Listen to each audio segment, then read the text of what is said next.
من پێ دەڵێم لێرە پێشێری یاسا هەیە بەس کاچ خۆم 56 ڕێکخراوی نێودەوڵەتی و ناوەندی جیهانی و سەفارەتی وڵاتان هەمووش گومانی زۆر گەورەیان کە لە کوردستان دادگایەک نییە یاسایی تێدا هەبیتن. یعنی ئەو ئاتا ئێوە کەتینە پاش دەوڵەتی شیعەی عێراقی یعنی لە جیاتی مراجعەی خۆتان بکەنەوە ئەو پاساوانە چیە دێنەوە دوای ئەوەی بابە بڕۆ لە لیستی قائیمەی بڕۆ لە لیستی قائیمەی نێودەوڵەتی بکە بزانە هەرێمی کوردستان لە پاش عێراقیش جێیانە هیچێک لە وڵاتە ڕەشەکانە هەرێمی کوردستان خۆی یەکێک لە کێشەهارە گەورەکانەوەی وەکو بەشێک لە عێراق سەیرەکرێ بۆیە بەردەوام ئەو کێشانەمان بۆ دروست دەبێت کوورەکە کاروان تو پێ دوایە قادر زەحمەت دەبێ یەک دەقیقە بەڵێ ئەو راپۆرتانەی جەنابەت باسی دەکەی لە ئەگەر دەلاپەڕە لەسەر هەرێمی کوردستان نووسرا بێ نیوە بە نیوە بە ئیزابی باسی دەکا و بە سلویش باسی دەکا و زۆر طبیعیە بە سلویش باسی هەرێمی کوردستان بکرێ و مؤسساتی حکوومەتی هەرێمیش ڕێوشوێنەگرنە بەر چاکسازی تێدا دەکەن و شتێکی زۆر ئاساییە مەدەنیا چاکسازی کرا کاروان ئەتو پێ دوایە میت و ئیتلاعات لە کوردستان لەنا ئەو حیزبە باڵا دەستانە هەبی ئێوە و پاراستن و زانیاری هەموو تەنسیقەچان لەگەر میت و ئیتلاعاتەبی پێویستیان بە شێروانی گوهدار زێباریە لە سەردەمەک درۆن هەبی پێویستیان بەو گەنجانەیە یعنی ئێوە هەندێک قسە دەکەن یعنی تخوات لەوەگە منطق دەگونجێ ئەخر کە بێ دەڵێم وێنە بابەتێکی تەواو یاساییە لە بەردەم دادگا بڕیاری لێدا ئەدی ئەو خەڵکەی بەس دقیق قەناعەتت پێی هەیە سەر و سەرچاو قەناعەتت پێ نییە من ناتوانم بە زۆر قەناعەت بکەم بەس نەک کاکەوان بە قوربان نەک ئەمن هیچ کەسێکتان قەناعەت پێ نەکرا نەک کورد زمانەکانیت کە ئەو دادگایی کردیتان گەورەترین شکست و گورستان لە شێشەی کورد پێدا کورە دژی چ براکەم بەقەت من خوێن لۆ حکوومەتەی نەڕێشتی کاکە ئەمە دژی فەسادین دژی ئڕهابین دژی تیرۆری ئاخر بە قسە نابی ئەنگۆ لە سوڵتان خۆمە لە سوڵتانین ئاخر بە قسە نابی ئەتوو لە سوڵتەی بە قوربان بەس دقیق قادر زەحمەت نەبێ ئێمە دژی فەساد ڕاوەستاوی تعدیلی قوانین دەکرێت تعلیماتی نوێ دەردەکرێت و جەنابێش دەبینی بە سۆناتێ ئەو ڕاستیانە بڵێ ئێستا حاڵی حازر پرۆسەیەکی چاکسازی ڕێکوپێک هەیە بڵێ کۆتایی پیاتۆ نەخێر کامل بووە نەخێر بەردەوامە پرۆسەکە بەس تۆ پێ دوا بێ یعنی قەناعەت بە ئێمە بکەیت تۆ پیاوێکی وەتەنیت و دێ دیفاعەکەی لە خاک لە کوردستان لە ئەوروپای ینی لۆ دژاتی تۆ هەموو هەوڵت بۆ دژاتی هەرێمی کوردستان و ناشرین کردنیت بدە حقیش بە ئێمە بدە ئێمەش دیفاع لە مخاک وڵاتەکەین حتا ئەو دقیقە بری باشە تەبیعیە خۆ سەدامیش خەڵک پێشمەرگە بوو ئەیگۆت ئەوانە مخەڕیبن ئەوە تەبیعیە ینی ئەوە هەموو زمانی سیستەمە دیکتاتۆرەکان وایە تۆ ئێمە خستەجێ سەدام و خۆت کردە پێش بەڵێ قابلە من هەموو خەڵکەکی ئۆپۆزیسیۆن پێی دەگوترێ مخەڕب ینی قابلە تورکیا تیرۆریستەیان پەکەکە خەڵکی ئۆپۆزیسیۆن هەیە لە کوردستانی شەو قسەشمان پێڵێ و ئازادی شەو ئەسڵەن بۆ معلوماتە دێمە ڕێز لە هەموو ڕێیەک دەگەین تەنها جنێودا ئەتوانی جنێوەکی ئێمە بڵێ ئەو زۆر ئەو قسانە دەکەن ئەتوانی لە جنێو چۆنە ئەماڵەی مەسوولەکانت دزن بنمونە ئەوە جوێنە ئەو هەموو ملک و ماڵیان لە چێ بوو کە لە میدیای ئەوروپی و ئەمریکی کەشف دەبی بە قوربان وەرە بە معاشەکانتان لێک دەوەنەوە کاروان یەک دقە قادر یەک دقە زەحمەت نەبێ ئەتوو بە دڵی فڵانە کەس دزەوە نیە بەڵێ بەڵگەی لەبێ گەڵا بخەرە ڕوو ئێمە وتمانە فڵانە کەس گەندەڵە دا بەڵگەکان مەخسوودە بەردەست دادگا و ساجمان لەگەڵ کردووە دەیان کەیسیش بە خۆ دەزانێت باشە کاروان من نزانم ڕەخنە لە بەرپرسەکانی تو ڕەنگی زیاتر بێتە ئەوە بێ ینی هەزمت پێ نەکرێت بەس ئەو هەموو راپۆرتێ لەسەر سەرۆکی حکوومەت کە خانی بە 20 ملیۆن کڕێ و کە خانی بە 40 ملیۆن کڕیە باشە بە معاشەکەی دەکردرێ پرسیارێک زەحمەت نەبی بەڵێ ینی پرسیارە و پرسیارێکی زۆر ئاساییە و خۆ مەسرور بارزانیش ئەمریکا بەڵێ جەنابی سەرۆکی حکوومەت ئەو شتانیان لەسەر گوتووە تیمێکی قانونیە کە بزانە پارێزەرە بابەتەکان وەڵامەداتەوە پاش ماوەیەکی دیکە هەمووی ڕوو نەبێتەوە کاکە 2 ساڵی پێچوو بەڵێ 2 ساڵی پێچوو وەڵام نەدراوە بکەین بچین لە زیاتی ئەمریکاش بڕیار بدەین بچینە مەحکەمەی ئەمریکاش ئەدی بۆ بەمە دەڵێ لۆ بەڵگە بڵاو نەکراوە بە 2 مانجی کاک قادر ئێوە زانیشتی نە ئەتراف بە محکەمەی دەولیەکە نە بە قانونی ئەمریکاکەن نە بە سویدەکەن بە هیچ شوێنێ ناکەن نازانێت یعنی کاکاروان من بە شمولیەک پرسیار لەکەم پێت وایە ئەو ملک و ماڵانەی بەرپرسەکانی پارتی بەگشتیبان ئەوە نەبی ینی ئەوە بی بە معاشەکانیان هەیتیان ئەو هەموو سیارە و ئەو هەموو ژیان ئایلایڤە و ئەوانە بە معاشەکانیان بەڕێوە دەچن بۆ 8 ملیۆن دینارەی کاک خادر هەر کەسێک هەر ملک و ماڵێکی هەبێ دەتوانی بەرامبەر بەو کەسە پرسیارەکە بکەیت تو نوێنەری حکوومەتی ئێستا نوێنەری حکوومەتی پارتیشی وایە نا ئەو حکوومەتە پارتیە پێت وایە بە هەموو خاڵق و دەتەوێت قەنەعەت بە من و بە خوێنەر و بینەر بکەیت کە بە پێی معاشەکانیان ئەوانە ئەو ژیانە هایلایڤ و ئەو هەموو ملک و ماڵ و ئێمە چوزانین ئەو خەڵکە هەمووی هەر بە معاش کردوێتی باش کە خەڵکێک هەیە بخۆی دەوڵەمەند بۆ خەڵکێک هەیە ئەملاکی هەبوو باشە وەکو بەرپرسەکانی تو تجارەتیان کردیان ملک و ماڵیان هەبووە باشە ماڵی تاالبانی چیان هەبووە ماڵی نەوشیروانی چیان هەبووە تاجر بوون یعنی چیان هەبووە من ئەوەی کە مەسئولم لەسەری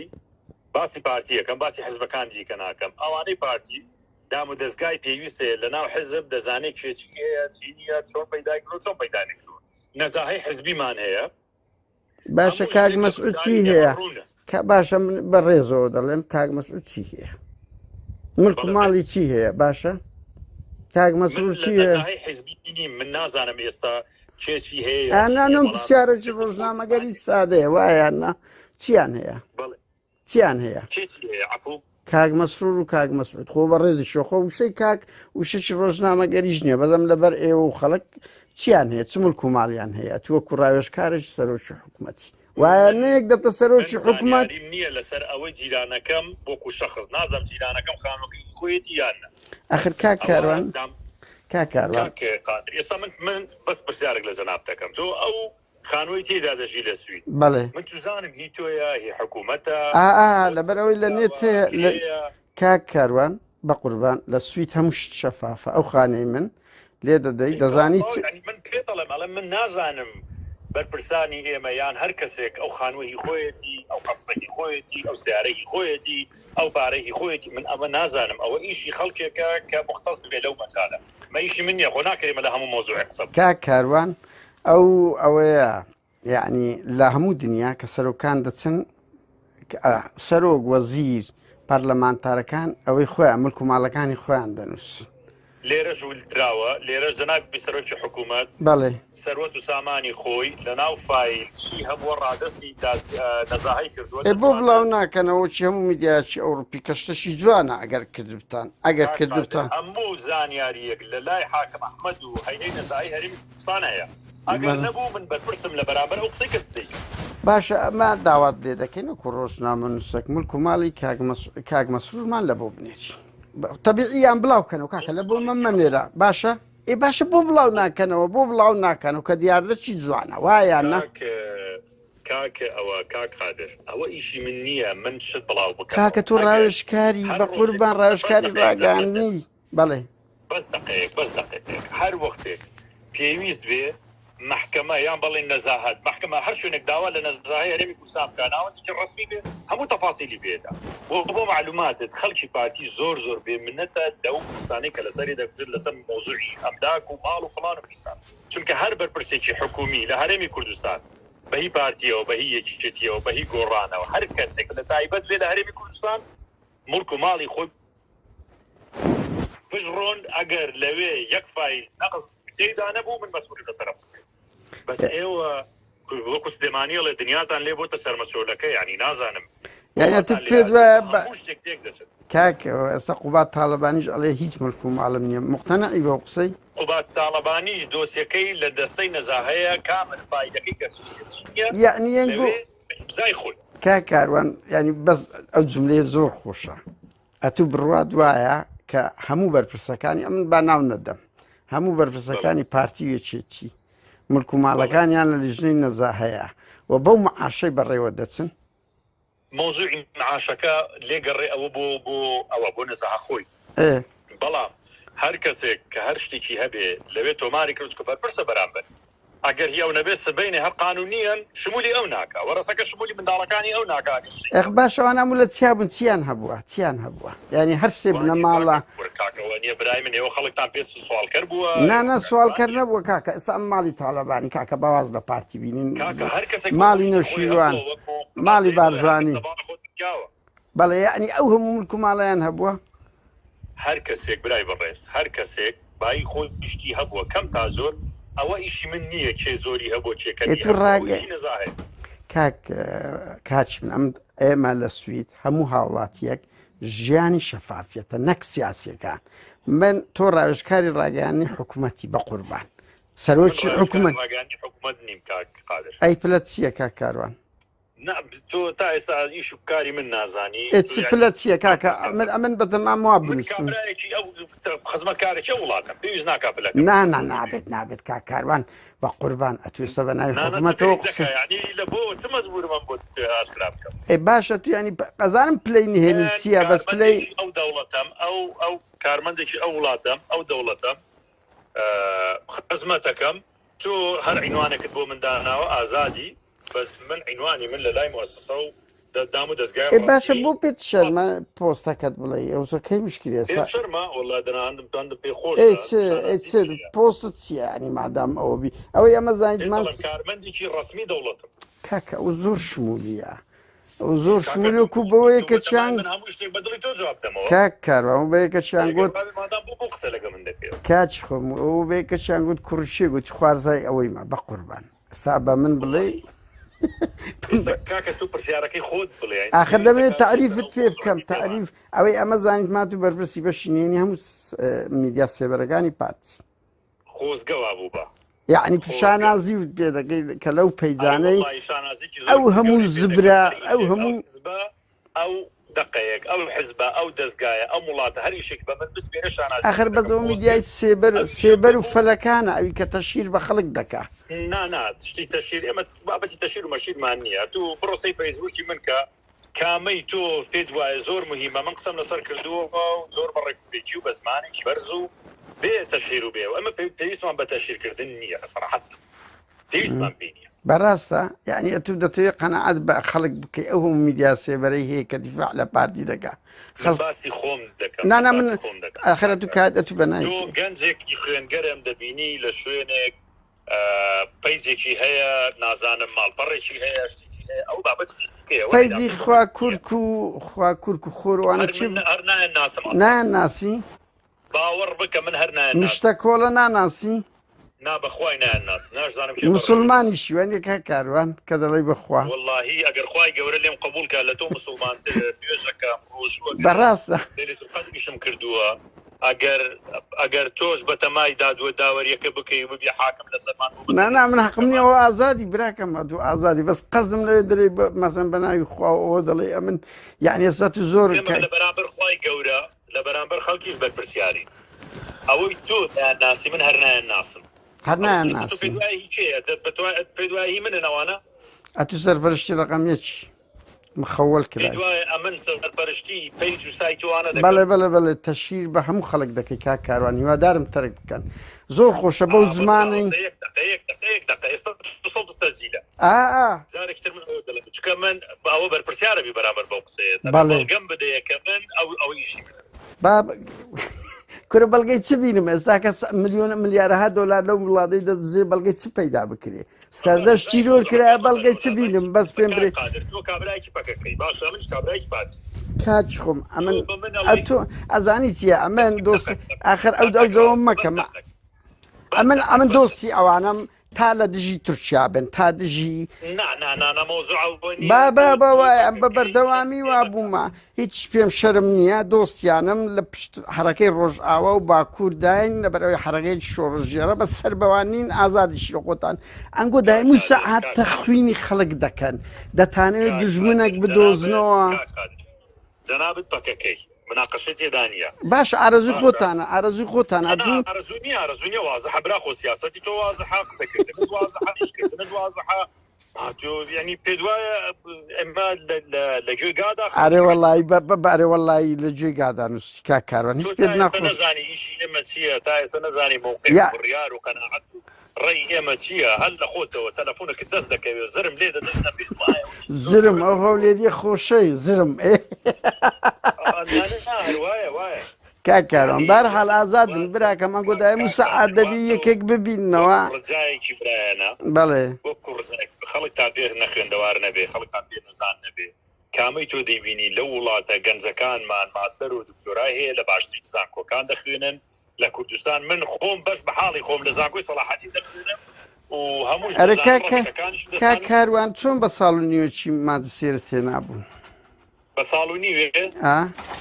ئەوە جارە شتێکی ئاواتان نووسی بوو. طبعا ئەگەر بەڕاستی احترامە ئەو پەڕی گەمژەی نەبێ کەس ئەو قسەیە ناکا بۆ یعنی تو پێ دوایە ئەو هەموو سەری خۆی بە ساڵ و نیوێک آخر هێنا هیچ کەس لە بۆی نەنووسیبیەوە کا کاروان هیچ کەس لۆی نەنووسیبیەوە ئەخە زانیاری ئەمە لۆمان هاتیان پرسیارە لێت دەکەم یەک دقەیەک بۆستە من بڕۆسەی دۆسیەی من کە خەڵک بنێرە من لە بەکاری ڕۆسەوایی بووم لە ماستەر لاوایلەکان بووم کە لە دکتۆرا وەرگیراوم عینەن بە کەفای علمی و بەتوانای خۆم هەموو ڕەفیقەکانیشم دەمناسن کە گۆڕانی تێدای چیتی تێدایە پەکتەکەی ئێوەشی تێدا هەبوو تەڵەبە بوون لەگەڵ ئێمە لە کولیا. بەڵێ هیچ کەسێک نییە لە کوردستان ماستەر بە ساڵ و دیوی تەواوی کرد. هەموو بەڵگەکان ئەگەر حەزت دێبوو لە فەیسبووکی خۆمەوە هەر هەیە ئەسڵی بکاتی مناقەشەکەم هەیە وەرگیرانم هەیە دەرەجەکەمان بە شەفاف ئیعلان کراوە. بەڵێ کا کاروان ئەتو ناتوانانی قەنەعەت بە ئێمە بکەی سەدام بەرپرسی پارتی هەر بەفل لەگەڵتدام بەڵگەکانم هەیە. ئاخر ئەزانم ئێستا وەرە دەستنەکرد نەزاتی عەلی فاتمی دکتۆر هێمنی وانە دەیان دکتۆر یەکێتی بزانن هەمویان بوونە دکتۆر ئەو دکتۆر دیندار زێباریە ناوی لەقەبی دکتۆری لە خۆی نەنا ئێ باشە ئێمە تاقیبمان لەو زانکۆیە کردوتیان هەر تەڵەبەی ئێمە نەبووە باشە باسی خۆمەکەم کە لە دەیان بەرپرسان بڵبین لە یۆن تەڵەبەی دکتۆرام بەس دقەیەک بێ منەتیشم بڕۆ هەموو دۆسی من هەڵدەوەسەی دەرەجەکانی کورە لە چێ بێنین کاکەمە ناتوان بێنەوە هەولێرێک لە ڕۆژان دقەیەک زانە ڕۆژێک لە ڕۆژان یەک دەرەجەشم بە بێ منەتی بۆ زیاد کراوە ئێمە تەڵەبەی یەک بووینە ئێمە کوڕی ئەو حەزبین خۆ معنای ئەوە نییە بچ شادێکمان لەولاوە بێنینەوە ئەسڵەن ئەوە جارێک مای پێکەنین بۆ نووسی بوتان وڵا بە ساڵ و نیوەک ماسەری تەواو کردووە ئەگەر ئێوە تۆزە خوێندەواریتان هەبوو بە بەڵێ ئەتو دەتوان کوڕەکەی وەرگیراوە کەی مناقەشەی کردووە کاروان بۆ معلوماتت من بە بۆنەی ئەوەی کە باوکم نەخۆشی هەبوو دوایی وەفاتی کرد من ماسەرەکەشم درێژ کردەوە ئەوە بۆی جارێکی دیکە نەکەونە ناو هەڵەوە کاروان ئەسە تێ قەنەعەت بە ئێمە بکەی کە لە کوردستان مادسێر و ئەوەی بەرپرس پلە باڵاکان زۆر جددیە یعنی ئێمە دەیان چی ڕۆکو هەمووانەی برا بەرپرسەکانی پارتی وێچێتیش خۆت چێ لە زانکۆی سڵاحەدین بوویان لە زانکۆی سلێمانی بووە بڕۆ سەیری بکە بزانە هیچ تەڵەبەیەک هەیە لە هەرێمی کوردستان ماستەر بە ساڵ و نیوەک تەواو بکە وەڵا وتیان دکتۆراکەش لۆ نووسرایتەوە هی من خەڵک یارمەتی دای تەواو نەکردو لەکوێ بۆیان نووسیبەوە بەڵێ مادسێرەکەت ماجستێرەکەم جاخۆ ئەگەر هەموو عالم من ناسێت توانای نەزانێت بارهی من نەبێت کاکە کاروان ئاسایە برات و سەرنجی خۆدا ئەمە زانیاریە من بە ڕاشکاوی دەڵێم مەرزەوە زانیاری نیە ئەوە درۆیە ئەوە زانیاری ئەی چ ڕاستە بەس پێم برێ یەک قسەی کاروان توایەک ئەم پرسیارەکە لێ بکەم ئەوە 48 دقە و 20 قسوور ثانیە من و تۆ قسە دەکەین بەڵێ یەک شتت پێ نەبوو بەڵگەیەکی دقیق و تەواوی بەڵگەی لە چێ بینیم توخوای قەوز لەو سوی بەڵگە دەوێت بەڵێ بەڵگەی دزی دەزانی من چۆن وەرگیراوم کورە کاچ خۆم ئەم بێمەوە کوردستان بیشکاتان نێکردیمە چاوەکەم ئەم چ بێمەوە کوردستەوە چێ نەزانی لە کوردستان وەچی ئەوروپا لە نێت بدەیت کاک کاروان بە قوربان کاک کاروان بە قوربان ئەتوە دەزانی کوردستانەکەی تو 1000 ڕۆژنامە نووسەیە فەقیرەی ناتوانانی بەڵگەیەکی دەست ناکە وەزانی وڵاتەکی زۆر شەفافی وەزانی ئەوروپایە لۆچمان کەس ساکە ملک و ماڵی بەرپرسە چی ئێزان هەر کەسێک نامەی بۆ تۆ بنێرێ درۆی تیابێ و چنێ بە خەڵک بدا و وستان بە خەڵک بکەوت تۆش بڵێ ئەوە کا کاروان ئەمە دەزانی کو دەزانین دزی هەیە 9 ساڵ بجە ناستە حکومەت یعنی دزی هەیە وایە نا لەبەرەوەی وازەحە لەبەر چی بودجە ناچێتە حکومەت لەبەرەوەی حکومەت پارەی تەواوی نەبوو نەیتوانێت کاچ خۆم هەرچەندە چێبی تۆزێ معلومە یەک دقە ئەگەر تۆزێ معریفەی قانونیت هەبێ دەزانی بۆ ناچێتە پەرلەمان کورە کاچ خۆم لۆ پێشان دەڕۆی کورە کاکە تا ڕوومەکە باشە لۆ پێشان دەڕۆی 2 ساڵ ڕۆی لۆ دوای ئەو قەتە کراوە کە پارە هەبوو ڕووی یعنی پارەتان نییە نازانڕێ ئێستا دامانە تخوای قەوز بودجێ حکوومەت 100 میلیارد دینارە ئێنابی بیستە حکوومەت برێت تەوزیع کرا وا بووە کورکات خۆم هەر بە راپۆرتی ختامی هەیە هەموو لە کاکەلو چەند جار ئەمن بەخۆم گوێم لێ بووە سەرۆکی پەرلەمان داوا دەکات دەرێت سەرۆکی پەرلەمان پەرلەمانتار دەرەدەی بودجە بێتە حکوومەت پەرلەمان ناینێرن ئێمەش دەڵێن بودجە بێتە حکوومەت ئێمەش دەڵێن بودجە بێتە حکوومەت پەرلەمان بس عفو بێتە پەرلەمان ئەگەر سبەینێ لە بەغداوە پارە هات بەپێی ئەو اتفاقی کراوە ئەگەر بودجە نەچوە پەرلەمان ئەو وەختی خەڵک حەقی خۆی کاچ خۆم ئەو دەخلەی لە کوردستانە خەڵک کەس نازانێت چەندە و چۆن دەڕاتن ئەتو چ دەڵێ لۆ نادەنە پەرلەمان من حەزەکەم قسەی دقیق بکەیت دقیق من حەزم لێ نییە قسەی سۆشیال کاچی خۆم سەرۆکی پەرلەمانە دەرێت داوا دەکەین بودجە بێتە پەرلەمان ئەی هاوار ئێمەش داوا دەکەین سەرۆکی پەرلەمان قسەکەی جوانە قانونیە چێ ڕێگری دەکات چێ ڕێگری دەکات بەس دقیق کەی بودجە ئەچێتە پەرلەمان ئەو وەختەی کە پارە بێ کە یعنی پارەتان نییە ئەزمێ دابووینە ئەی کاچ خۆم هەر چەندێک کە بێت هەر چەندێکە بێ نابی بڕوا بزانرێت چەندە کوتەوزئی وەزارەتەکان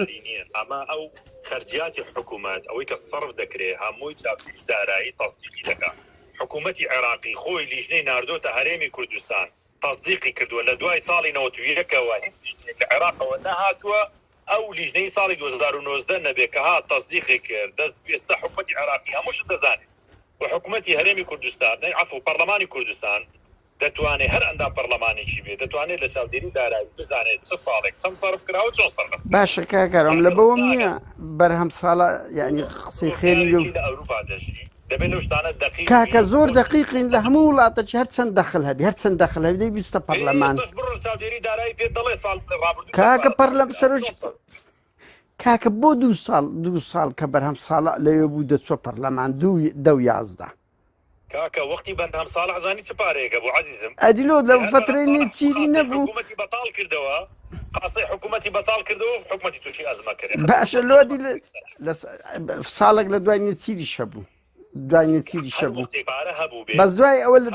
پارە هەبوو بێت بودجە چۆتە پەرلەمان یعنی ئەتو لە سەرساسی چی بودجە دەنێریە پەرلەمان يعني ئەو شتانە ئەلفوبێی قانون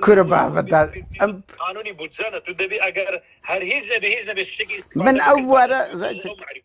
کاکە نەنا ئەوە هەموو ئەمە لە میدیا دەبینین ئەمن لەوە شارەزانین بەس دەیان پەرلەمانتار داوا دەکات دەڵێ حکوومەت ڕێگران بوار نادا بودجە بێتە پەرلەمان ڕێگرنیە کاک قادر یەک دەقەبا ڕاستیکەینەوە ئەو پەرلەمانتارانی کەوا دەڵێن یا هی جەماعەتی مەسەلەن نەوەی باشە کوڕی ئەو وڵاتن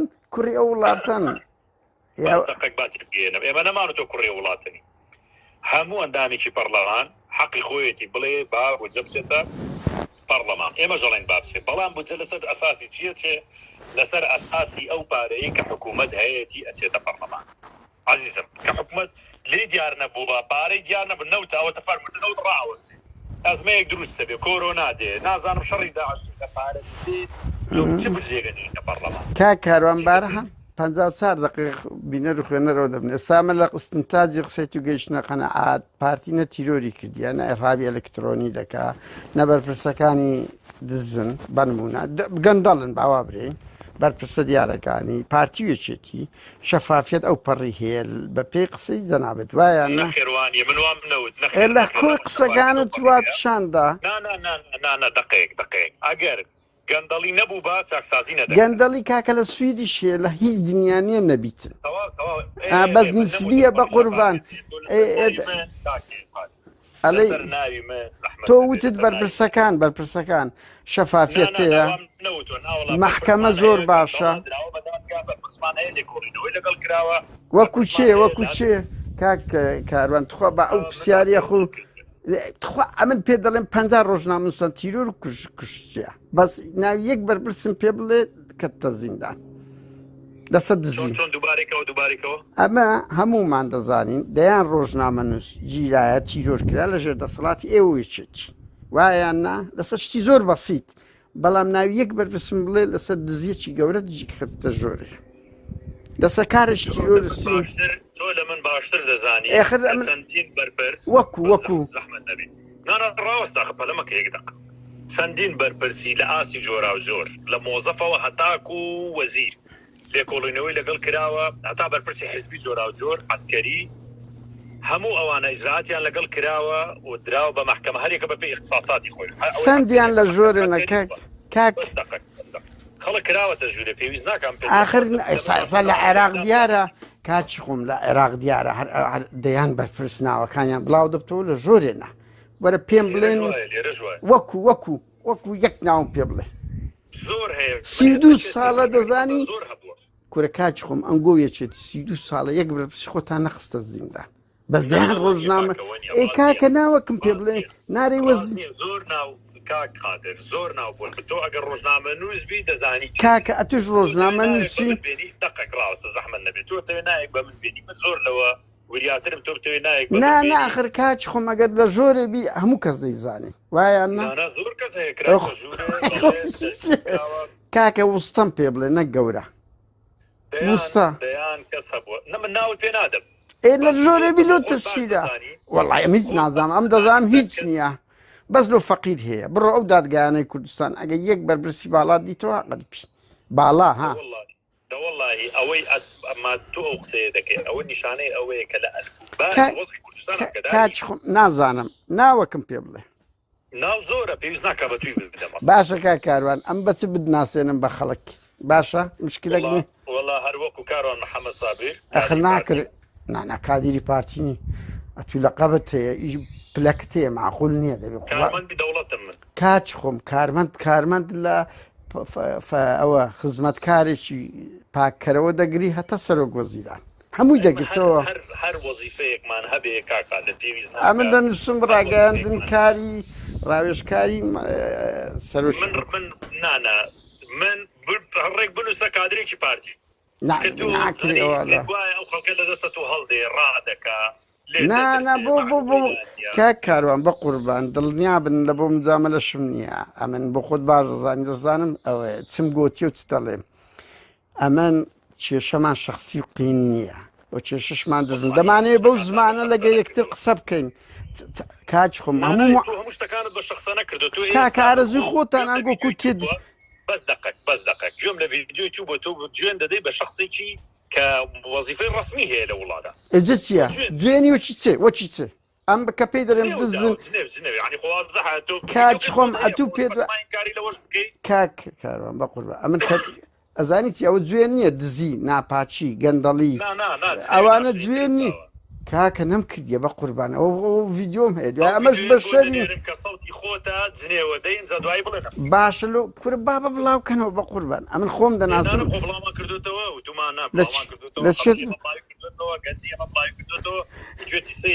ئەمە ئاسی کا قادر نادرە کە لە سوی دەژی ئەمە ئاسی مخاتەبەکردنی و قسەکردنێتی لەگەڵ خەڵکەوە هاتنێوەدا بە فڵان کاکە من ئەو پەڕی دەرەم داوەشەی ئەو پەڕی لەوە خراپتریش وەکو چم گوتیە کاکاروان کاکارەوە ئەمە مرۆڤین ئێسکۆین ئەوەی ئەنگۆ بدەردەدەنەما هەر یەکەشکەبی نانا من نەمدایە بەس خۆم دەناسم پەروەردەی خێزانی و بەڵێ نەم کردە برا ئەوەی بە من کرایە ئەوەی بە ئێمە دەکرێ بڕوا بکە بە هەر یەکەی وکری 1000 جوێنی دەداوە بەس خۆمان دەگرین لەبەر ئەوەی نە تەربیەتی عائیلیم نە تەربیەتی سیاسیم نە ئەخلاقی کۆمەڵایەتی من ڕێگا نادا ئەمەن ڕێز لە ڕیشی باوکی خۆم دەگرم کاک کاروان یعنی نقطەکە لێرەدا ئەگەنا فولمان دەکەن بەس ئەمەش بە شەرین لەکەڵ ئەوەش خۆمان کۆنتترۆل کردی بەرحاڵ کاک کاروان ئەمن کاکارۆم نامێ بریندار کەمیان زۆر تووشی عقوبەدانت کەم لای بەرپرسە کات ئەگەنا هەندە شت هەبوو دەمگوت زانیە وام لێ مەکە هەندە شتی ئەمن ئەوڵمدا ئەو دیالوگ هەموو ئەو قسانەی کەیکەن هەر هەمووی هەر وەک ئەوەیە ئێستا من بەسیترین شت تۆی بە من دەڵێ وەڵام ماستەر بە ساڵ و نیوێک کاکە وڵی ئەوەی ئەرفوبی عیلمی بزانێت کورە کاکە بەربستانی هەدەوامی نەکردیە ئەوەی دکتۆر و مادسێرای هەیە ئێ کاکە لەو حکوومەتەیە هەموو تانوان زۆر بە تانوان خۆ من ناتوانم بڵێم زۆر بەی زۆر بەتان زۆر ینی ئەو هەموو دکتۆر بەرپرسەی پارتی وێچێتی بووینە دکتۆر توی ویجدانت ئەهلی علم و سەقافەتن ئی دکتۆرا و مادستێر بوونا وەریان گرتیە چەندتان شەهادەی لە یۆنان و لە مصر و لە هۆڵندا وەرگرت ئەجەلۆ لە کوردستان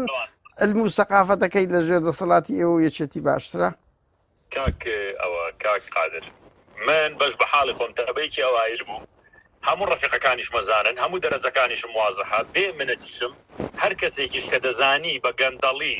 بەواستە شەهادەکەی وەدەست ناو بڕڕوبڕی ئەو کەسە ببەوە بڵاو کراوە برا کەم دەیان شت بە جورئەت بن بڕۆم بە کەسەکە بڵێن بەس نەک تۆ تەڕۆشی پێکەوە بسووتێت ڕاستە ڕاست سەدان کادری زیرگەک و بەتوانا و عاقڵ و محتەرەمی هەیە لەناو ئەو هەمووشدا خۆ دەبێ یەکێک جوان یەک ئەمن معادلەکە بالعکس ئەم دەزان ناو پارتی خەڵکی جوان هەیە خەڵکەچی هەیە باش ئەوەیە بەڵام بالعکس ڕەنگی سەتان و هەتی خراپی بە تەزویری بە فرتوفێڵ و بە واستە بی سەتا یەک دوو چی باز بە تەزویر و فرۆفێڵ کردویانە نەتیجەیان چیە کوڕوەڵات هەموو وەزیرن هەیانە وەزیرە برا چەندین وەزیرتان هەیە بەس ئەمن کاکاروان ئەمن زۆر سوپاست دەکەم ئێمە ئەمن کە دەستم دایتە ئەو تەلەفۆنەی بڕوا بکە لۆ هەندەیە ئەو پەنا بەهانەیە ببڕم کە دەڵێن لە دوورەوە جوێنمان پێدن تەشیر ئاوە گفتوگۆ دەکەین براکەم ئەنگۆ دەسەڵاتن ئەمەش ئەزانم لە سوێدیش بڵێ ئامادەم بێم لەوێ پێکەوە سمینار بکەین گفتوگۆ بکەین حیوار بکەین بەڵام ڕجاءن واز لە بوختان بێنن کورە کاکان گۆش ڕاست بێنن لە هەر تەلەڤیزۆنێک دەڵێ لە هەر سەکۆیەک دەڵێ من حازرم بۆ قسەی عیلمی بۆ قسەی منطقی بۆ مناقەشەی سیاسی بۆ هەرچی بڵێن بەڵام ڕجاءن شتەکان وەکو خۆی بە دەقیقی نەک هەر کەسێک شتێک لە جۆڕە کۆمەڵایەتەکان بڵاو کاتەوەڵا فڵان وایە ئەمەمان نەکردیە کاکاروان ڕەنگی جار لە مێژووی 30 ساڵە کەس نییە هەڵە نەکە واشنگتن پۆست و نیویۆرک تایمزیش هەڵە دەکە نەگەیمە بەڵام ئەو شتە لەسەر ئەمە وانین هەر لەبەر ڕێزگرتنی خۆمان بەرحاڵ کاکاروان ئەمن دەزانم ئەتوو مەسئولی بەڕ و بەحری بەس وەکو کارمەندێک خۆت دەناسێنی سوپاست دەکەم کاک سیروان چۆنی باشی برا کاک سیروان من ناوم قادر نادرا بابەتەکە بۆڵە پێم خۆش و قسەت لەگە بکەم سەرچاوم کا قادرگیان لە خزمەتم سپاس دەکەم کاک سیروان ئێوە کوڕدا و ئەو ڕۆژە راپۆرتێکتان کرد لەسەر کاوە بازیانی یعنی زۆر ڕۆمانسیانە باسی ئەو کۆنە سەرۆکجاشەتان کرد یانی وا بەتان باس کرد کە ئەو سەر بە هێزێکی کوردی کۆنی عێراق بووە باشە ئەمە ینی لە ئەدەبیاتی میدیای کوردی جاش بووە وایە نا سەرۆک جاشێک بوو ئەگەر کۆن پێشمەرگە بوێ بەس کە ئەو ڕۆژەی تەسلیم دەبتەوە تەواو یعنی لەقەبی کۆنی پێشمەرگایەتی حیساب ناکرێ ئەگەر بەو پێوە بێ هەموو سەرۆک جاش و مەفرەزە خاسەکان کۆن پێشمەرگە بوونە و ئێستاش تەختیەکی زۆر گەورە دەکەن لە کاتێکدا ئەو تەختێتانە زۆر کەس شتێک و شەر نەکردیە یعنی هۆی چییە؟ با من جوابی جەناب بدەم یەکەم شتیان من ناتوانم بەلای ڕووداوە قسە لەگەڵ جەنابتا بکەم من جەنابتە ناسم بەڵێ سوپاس دەکەم هەردووکمان هاوپیشەی جەناب ڕۆژنامە نووسێکی محتەرەمیت من ناتوانم بەلای ڕووداوە قسە بکەم بەڵام یەک شت هەیە میدیا لەگەڵ جیهەتی فەرمیە مامەڵە ئەکا وەکو فەرمی مادەم یەکێتی نیشتیمانی کوردستان وەکو حیزبێکی سەرەکی ئەم وڵاتە ئەو پیاوەی وەکو پێشمەرگەی خۆی ناساندۆ قبوڵی کردووە ئێمە ناتوانین پێ بڵێن ئەم کەسە لە ڕابردووە چی هەبوو چی نەبووە هەر کەسێکیش لە ڕابردووە هەر شتێکی هەبوو بێ ئێمە وەکو میدیا ناتوانین مەسەلەن بچین دانیشینەوە ئیشی محکەمەیە ئیشی ئەو کەسێک کە کشتوێتی با وەکو دادگا وەکو دادوەر بچێ سکاڵای خۆی تۆمار بکار لەوێ هەر شتێک لەسەر ئەو پیاوە ساغ بووەوە ئەو کاتە جارێکی دیکە لیانەم باسەکرێت و تەواو کاک سیروان بە قوربان میدیای شیرگەیاندنی ڕاستیە وایە نا شێوەیەکە لە دادگاییکردن تعبیر دەکات من نەمدید میدیایەکێتی لەو یەک دو سەعاتەی باسی کرد گۆڕان باسەکە گۆڕان لە بەرێندامی جیهاتی گۆڕان بووە کەواتە ئێسەیەکێتیش دەتوانێت ڕاگەندراک بڵاو کاتەوە بڵێ نەخێت پێشمەرگەی ئەمە نەبوو ئەزانم تۆ دامان نایەکێتی پارتی ئەو کۆنە سەرۆکجاشانە وەکو هەوادارێکی خۆیان دەکەن باشە بچێ بەرپرسی هەواڵتانە ئەزای مشکلە لەو ئێستا لەو بەرپرسی هەواڵتان بکەم هەر ناگریتن یعنی چێ داڕێژەری ئەو فکرەیە من یعنی راپۆرتەکەم دیت هەتا ئەدەبیاتی وشەی کوردی دەگۆڕن کاک سیروان ئەوە زۆر ناشیرنا ینی سەرپەرشتی هێزێکی کوردی عێراقی کردی هێزی کوردی چی هەبووە لە سەردەمی جاشە بووە وایە نا تۆ بێکست ئەکرێت مثلا ئەو شانە بێتە ناو ئیعلامەوە ئەی چۆن یعنی ئەوە ئەدەبیات ببورن ئەدەبیاتی کوردی وا هاتیە تۆ ئەلتەرناتیڤی جاش یعنی ناتوانانی دەستکاری بکەی وەکو وشەی شەهید خۆشەیەکی ئیسلامیە وایە من جارێکی تری ژەڵێم وەکو سیلانسە لەگەڵاکەم مشکلت نییە بەرەی کوردستانی کە وەکو بەرەی کوردستانی وەکو حکومڕانی هەرێمی کوردستان بڵێن باشووری کوردستان دوای ڕاپەڕێن کە عەفوی عامی بۆ هەچی جاشەیە دەرکرد کەواتە شتێک نەما بە ناویستەوە نانە کاک سیروانوانیە تاالبانی بە شەخصی خۆی ئەمنەوە قسەیە دەکەم کە ئینتخاباتی کرد پێی شەرم بوو بڵێ لە ساڵی 66 جاش بیمە تەرچی کرد لە ئینتخاباتی 92 تۆ ناتوانانی ئەوە مێژووە ئەمەش مێژووە کە دەسەڵاتی ئەم باشووری کوردستانە عەفوی عامی بۆ هەمیان دەرکردووە قەی ناکەنەوە بۆ خۆی دەری کردووە باشە خراپە ئەوە هەڵسەنگانی مێژوویە بەڵام هەر یەکێک لە ئێمە بەشەکە لە مێژووی ئێستا مەسەڵەن تو لە ڕووداوی سبەی بێ دەرێ مێژووی ڕوودا و دەبێت بە بەشێک لە تو ڕەش نابتەوە براکەم ڕەش نابتەوە وایە نا یعنی لە تاریخ دوای میدیای شێوەیە ڕاستیەکان باز بکە مەلەف دەینتە گۆڕێ ناکرێ پاس بدا و تەزویر بکە ئەوەی ئێستا ئێوە دەیکەن بەڕاستی مزەیەفی تاریخە من لەگەڵەوە نیم ینی ئەم بەقینەوە قسە لەسەر نەکاوە بازیانی لەگە کەس ناکەم کاکە قادر ئەو ئیشەی کە کراوە وەکو ڕووداوێکی کوشتن مامەڵی دەسەکرا نەوەکو تۆ باسی بچی کۆمەڵی لاپەڕێی مێژووی هەڵدەیتەوە کەسێک کوژراوە کەسەکە ئاوایە و ئەم ناوەیە و پۆستەکەی کاکەن کورە زۆر ڕۆمانسین لەگەر ئەو سەرۆک جاشانە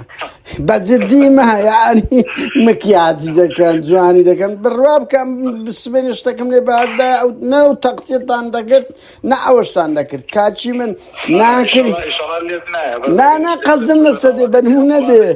کاکە سیروان بە قوربان ئەوەی دەیکەن چەواشەیە ئینسان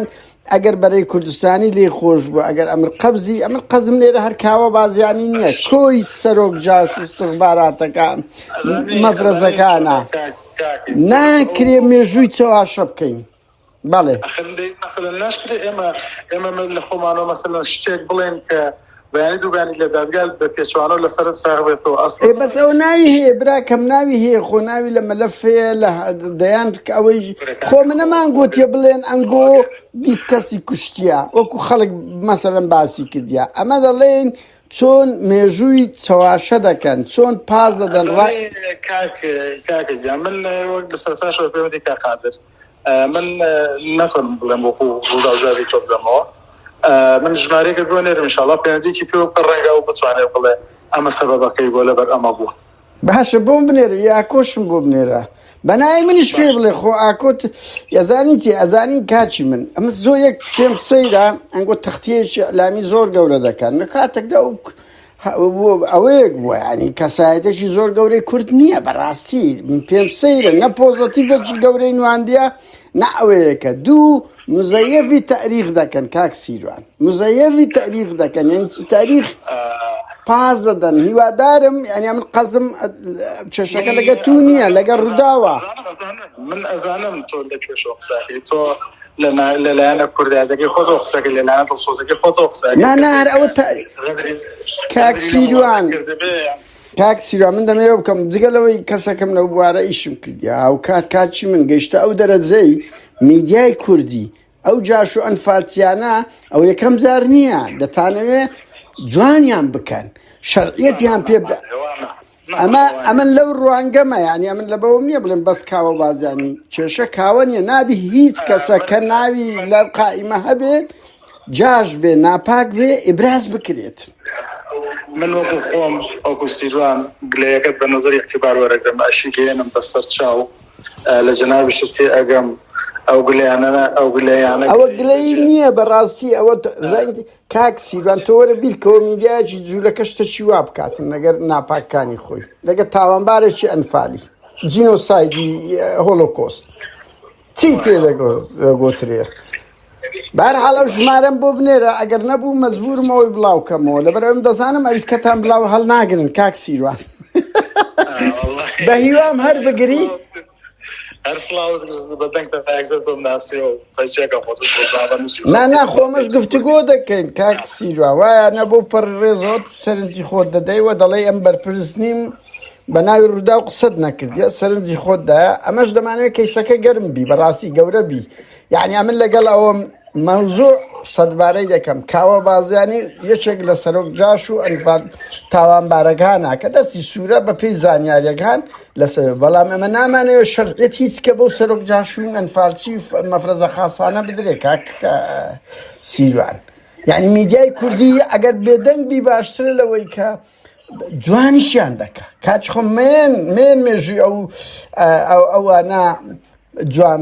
بکەن وسکت بن تەواو هەر ئەوەندەتان خۆ پێ دەکرێ وایاننا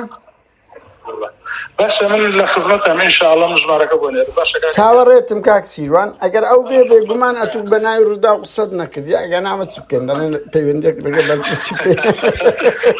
دەی ڕێزم لێ سەرساو